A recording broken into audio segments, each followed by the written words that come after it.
2 நாளா ஒரு brain storming session வந்து அவருக்கு நடந்திருக்கு. யார் பண்ணாங்க? பிஜேபி. வேற யாரு? சார் அவர் இங்கேருந்து போகும்போதே சார் 3 கார் மாறி போறார் சார். 40 நிமிஷத்துல கரூர்லேருந்து ட்ரிச்சி அடையிறார் சார். அங்கேருந்து நேரா ஃப்ளைட்ட பிடிக்கிறார். சென்னைக்கு ஏர்போர்ட்டுக்கு வர்றாரு. அங்க வந்து ஃப்ளைட்ல வந்தவன்லாம் ஃபோட்டோ எடுக்கணும்னு சிரிச்சுக்கினே ஃபோட்டோ குடுக்குறாரு.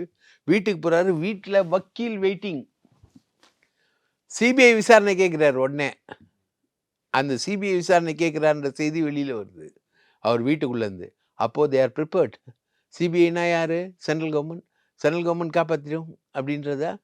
சார் இவருக்காக ராகுல் காந்தி கொலம்பியாலேருந்து பேசுறாரு ஸ்டாலின் கிட்ட. Is in a holiday in Colombia.